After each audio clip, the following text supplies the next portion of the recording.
Christian County Library Audiobooks presents Frankenstein, or The Modern Prometheus, by Mary Wollstonecraft Shelley.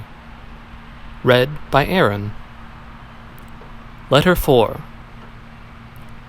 To Mrs. Saville, England, August 5th. So strange an accident has happened to us that I cannot forbear recording it, although it is very probable that you will see me before these papers can come into your possession. Last Monday, July 31st, we were nearly surrounded by ice, which closed in the ship on all sides, scarcely leaving her the sea room in which she floated. Our situation was somewhat dangerous, especially as we were encompassed round by a thick fog. We accordingly lay to, hoping that some change would take place in the atmosphere and weather. About 2 o'clock the mist cleared away, and we beheld stretched out in every direction vast and irregular plains of ice, which seemed to have no end. Some of my comrades groaned, and my own mind began to grow watchful with anxious thoughts, when a strange sight suddenly attracted our attention, and diverted our solicitude from our own situation. We perceived a low carriage, fixed on a sledge and drawn by dogs, pass on towards the north, at the distance of half a mile. A being which had the shape of a man, but apparently of gigantic stature, sat in the sledge and guided the dogs. We watched the rapid progress of the traveler with our telescopes until he was lost among the distant inequalities of the ice. This appearance excited our unqualified wonder. We were, as we believed, many hundred miles from any land, but this apparition seemed to denote that it was not, in reality, so distant as we had supposed.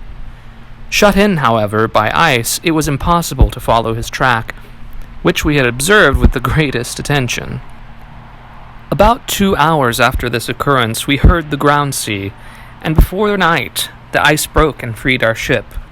We, however, lay to until the morning, fearing to encounter in the dark those large, loose masses which float about after the breaking up of the ice. I profited of this time to rest for a few hours. In the morning, however, as soon as it was light, I went upon deck and found all the sailors busy on one side of the vessel, apparently talking to someone in the sea. It was, in fact, a sledge, like that we had seen before, which had drifted towards us in the night on a large fragment of ice. Only one dog remained alive, but there was a human being within it, whom the sailors were persuading to enter the vessel. He was not, as the other travelers seemed to be, a savage inhabitant of some undiscovered island, but a European.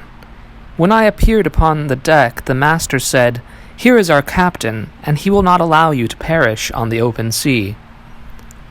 On perceiving me, the stranger addressed me in English, although with a foreign accent.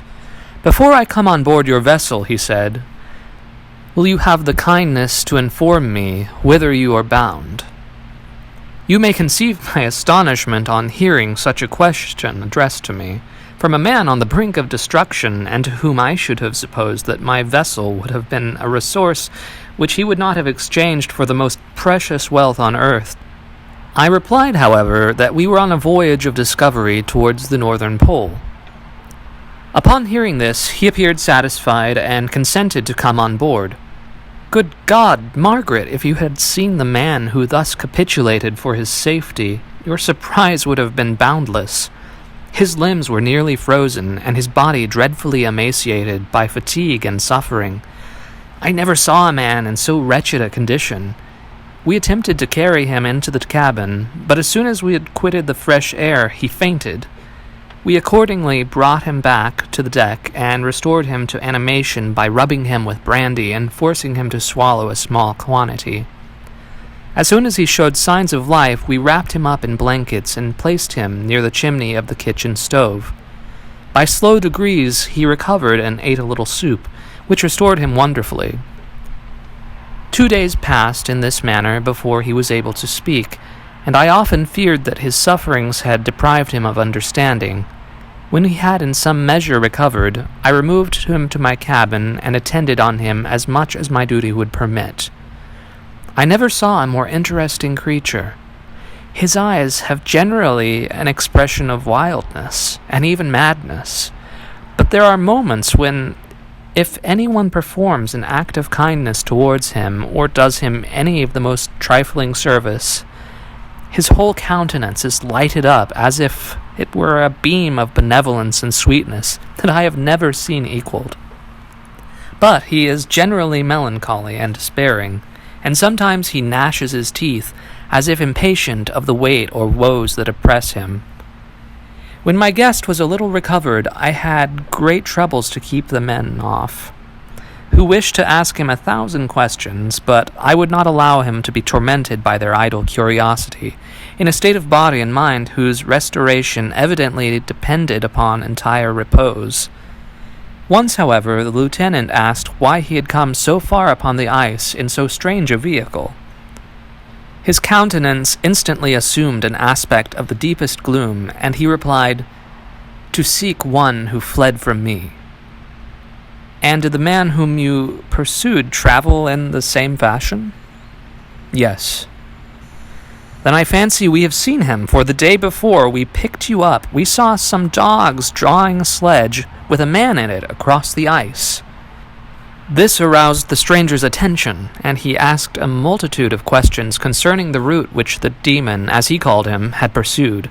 Soon after, when he was alone with me, he said, "I have doubtless excited your curiosity as well as that of these good people, but you are too considerate to make inquiries.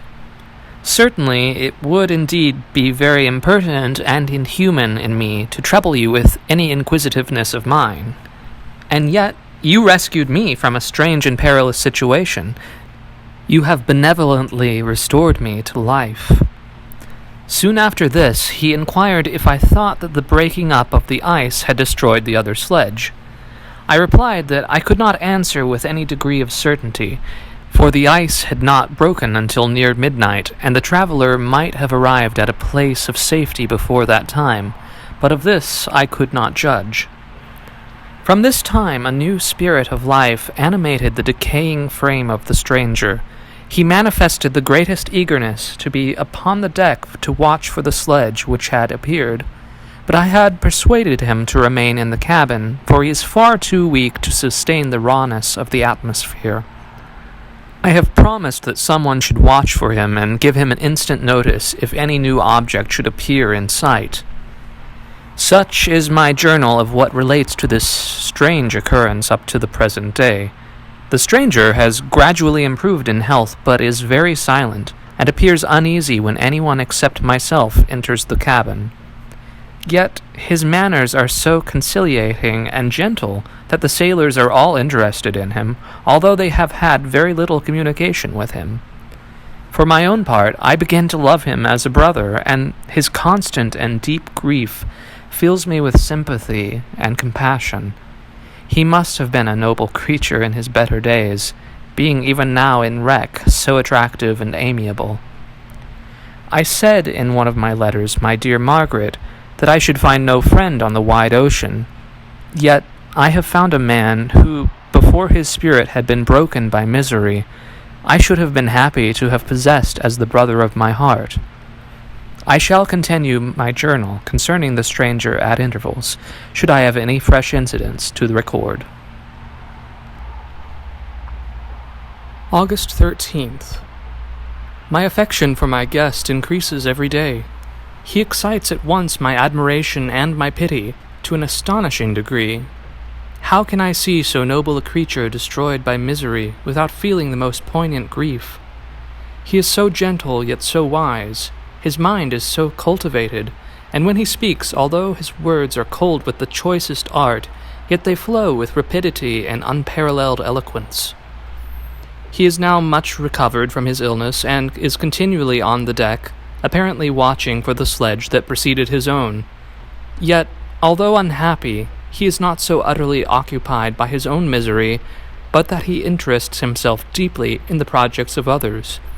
He has frequently conversed with me on mine, which I have communicated to him without disguise. He entered attentively into all my arguments in favor of my eventual success, and into every minute detail of the measures I have taken to secure it. I was easily led by the sympathy which he evinced to use the language of my heart, to give utterance to the burning ardor of my soul, and to say, with all the fervor that warmed me, how gladly I would sacrifice my fortune, my existence, my every hope, to the furtherance of my enterprise. One man's life or death were but a small price to pay for the acquirement of the knowledge which I sought, for the dominion I should acquire and transmit over the elemental foes of our race. As I spoke, a dark gloom spread over my listener's countenance. At first I perceived that he tried to suppress his emotion. He placed his hands before his eyes, and my voice quivered and failed me as I beheld tears trickle fast from between his fingers. A groan burst from his heaving breast. I paused. At length he spoke in broken accents. "Unhappy man, do you share my madness? Have you drunk also of the intoxicating draught? Hear me, let me reveal my tale, and you will dash the cup from your lips." Such words, you may imagine, strongly excited my curiosity. But the paroxysm of grief that had seized the stranger overcame his weakened powers, and many hours of repose and tranquil conversation were necessary to restore his composure. Having conquered the violence of his feelings, he appeared to despise himself for being the slave of passion and quelling the dark tyranny of despair. He led me again to converse concerning myself personally. He asked me the history of my earlier years. The tale was quickly told, but it awakened various trains of reflection. I spoke of my desire of finding a friend, of my thirst for more intimate sympathy with a fellow mind than had ever fallen to my lot, and expressed my conviction that a man could boast of little happiness who did not enjoy this blessing. "I agree with you," replied the stranger. "We are unfashioned creatures, but half made up. If one wiser, better, dearer than ourselves, such a friend ought to be, do not lend his aid to perfectionate our weak and faulty natures. I once had a friend, the most noble of creatures, and am entitled therefore to judge respecting friends. You have hope and the world before you, and have no cause for despair, but I have lost everything, and cannot begin life anew." As he said this, his countenance became expressive of a calm, settled grief that touched me to the heart. But he was silent, and presently retired to his cabin. Even broken in spirit as he is, no one can feel more deeply than he does the beauties of nature. The starry sky, the sea, and every sight afforded by these wonderful regions seem still to have the power of elevating his soul from earth. Such a man has a double existence. He may suffer misery, and he may be overwhelmed by disappointments, yet when he has retired into himself, he will be like a celestial spirit that has a halo around him, within whose circle no grief or folly ventures. Will you smile at the enthusiasm I express concerning this divine wanderer? You would not if you saw him. You have been tutored and refined by books and retirement from the world, and you are therefore somewhat fastidious, but this only renders you the more fit to appreciate the extraordinary merits of this wonderful man. Sometimes I have endeavored to discover what quality it is which he possesses that elevates him so immeasurably above any other person I ever knew. I believe it to be an intuitive discernment, a quick but never failing power of judgment, a penetration into the causes of things, unequaled for clearness and precision. Add to this his facility for expression and a voice whose varied intonations are soul-subduing music. August 19th. Yesterday, the stranger said to me, "You may easily perceive, Captain Walton, that I have suffered great and unparalleled misfortunes. I have determined at one time that the memory of these evils should die with me, but you have won me to alter my determination. You seek for knowledge and wisdom, as I once did, and I ardently hope that your gratification of your wishes may not be a serpent to sting you, as mine has been. I do not know that the relation of my disasters will be useful to you, yet when I reflect that you are pursuing the same course, exposing yourself to the same dangers which have rendered me what I am, I imagine that you may deduce an apt moral from my tale. one that may direct you if you succeed in your undertaking, and console you in case of failure. Prepare to hear of occurrences which are usually deemed marvelous. Were we among the tamer scenes of nature, I might fear to encounter your unbelief, perhaps your ridicule, but many things will appear possible in these wild and mysterious regions which would provoke the laughter of those unacquainted with the ever-varied powers of nature. Nor can I doubt that my tale conveys in its series internal evidence of the truth of the events of which it is composed. You may easily imagine that I was much gratified by the offered communication, yet I could not endure that he should renew his grief by a recital of his misfortunes. I felt the greatest eagerness to hear the promised narrative, partly from curiosity, and partly from a strong desire to ameliorate his fate if it were in my power. I expressed these feelings in my answer. "I thank you," he replied, "for your sympathy, but it is useless. My fate is nearly fulfilled.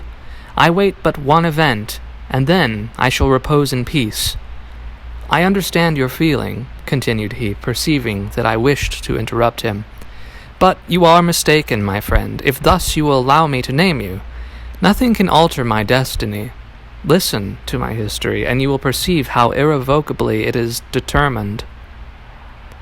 He then told me that he would commence his narrative the next day when I should be at leisure.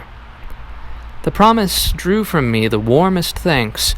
I have resolved every night, when I am not imperatively occupied with my duties, to record as nearly as possible in his own words what he has related during the day.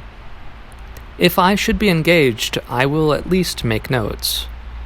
The manuscript will doubtless afford you the greatest pleasure, but to me who knows him, and who hear it from his own lips, with what interest and sympathy shall I read it in some future day? Even now, as I commence my task, his full-toned voice swells in my ears. His lustrous eyes dwell on me with all their melancholy sweetness. I see his thin hand raised in animation, while the lineaments of his face are irradiated by the soul within. Strange and harrowing must be his story, frightful the storm which embraced the gallant vessel on its course and wrecked it thus.